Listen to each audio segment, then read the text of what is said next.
There have been a lot of excellent first-person shooters to hit the PS3 this year, most of which feature gritty, hyper-realistic battle situations meant to make the player feel like they're in the middle of a deadly war zone.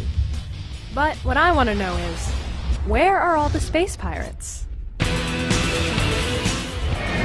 Bulletstorm, by Polish developer People Can Fly, alongside Epic Games, is a shooter that puts the wild, crazy fun back into a genre that has become a little too serious of late. That is disgusting! So tell us about the backstory of the game. He was part of this confederation, right, and he was pulling these hit jobs, and then something happens at the beginning of the game where the crap hits the fan, and he winds up essentially exiled from them. He winds up kind of the edge of space. One thing leads to another, and somehow he and his buddies wind up crash-landed on this alien planet that's filled with all sorts of nasty mutants, all sorts of horrible indigenous wildlife, and all sorts of crazy weapons. Now, I know you mentioned that the weapons are way over the top. What are some of your personal favorites? Well, the guys at People Can Fly had this 4-barrel shotgun that just sends enemies flying everywhere. You can kind of cut them in half, and you get a cool skill shot for that. There's a weapon called the Bouncer that launches kind of a giant cannonball, but then you can unleash it to just have it repeatedly hit in one location. And then you can kick guys into that, and you can pull the ball towards you. There's a gun that shoots 100 bullets at once. And if you line up your enemies, you can kind of get a kebab and kind of kill them and get multiple skill shots with that, skill points. It's really a ton of fun. Some of the most unique weapons you've seen since the original Unreal Tournament. Tell me more about the skill shots. I know those are a big component of the game. Well, I mean, when you look at your average gamer when they play a game, they're just going for the path of least resistance. They're like, how can I kill this enemy as quickly as possible? In Bulletstorm, we encourage you to really play with the enemies, kind of like a cat would play with a mouse before it takes it out, right? So if I see an enemy, I'm like, oh, that's a point farm. I want to knock him up in the air, I want to kick him around, I want to take him out, get trap shooting score, and basically take those points and spend them on more cool stuff. One of my favorite things about the game is the writing. It is absolutely hilarious. Last train out of Explosion Town. What are you doing, fatty? Eating a bullet? How did they decide to go that route with the game dialogue? It's this guy named Rick Remender, and he's completely insane. He wrote this great series called Fear Age, and we were talking to all sorts of different writers, and when reading his style, it's just this great, pulpy stuff. What exactly am I looking at here?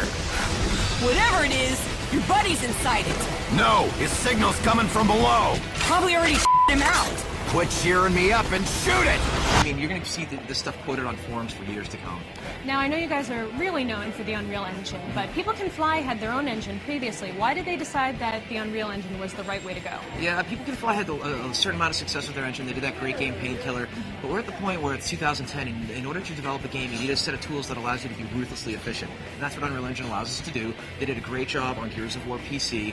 We worked with them on some other things, and then finally realized, like, hey, let's craft a new IP. You guys, let's see what you want to do, and let's see what makes the most sense, and let's see what's fun, and have a blast with it. Problem solved! Now, is there going to be a multiplayer or a co-op aspect to the game? There's not going to be a versus. What we're going to have is a mode that we're calling Anarchy mode. It's a 4-player cooperative mode. A lot of people want to initially draw that kind of analogy to Gears of War's hard mode. It's really not the same thing. In fact, you're not trying to just survive. What you're trying to do is get to a certain point where you get to a certain score. And the way you do that is by cooperating with your buddies. If you kick them in the air and then I kick them and finish them off, then we get extra points. So we really encourage cooperative playing with your enemies in order to get nice scores, in order to kind of get past the gating to get to the next level.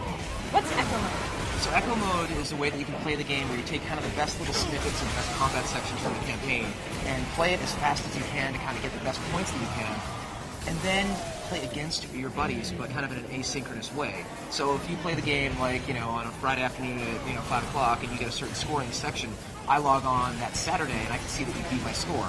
And then I actually get notified that you beat my score. So I go online and it's like, oh, look, you're doing better than I did. And I'm like, oh, I'm going to go in that mode, I'm going to beat your score. And then you have this great game of one-upmanship amongst your friends. What would you say were some of the biggest challenges in making this game?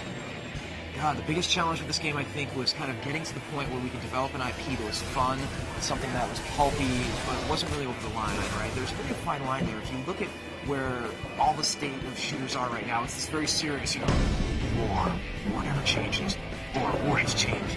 It's like, you can kind of put a montage of all these military shooters together and be able to recognize them. They're great games, but at the same time, they take themselves so seriously. Bulletstorm's just like, screw that. Let's just put a big boot in people's face. Let's have crazy lines of dialogue, insane enemies, over-the-top weapons. Just put the fun back in the first-person shooter.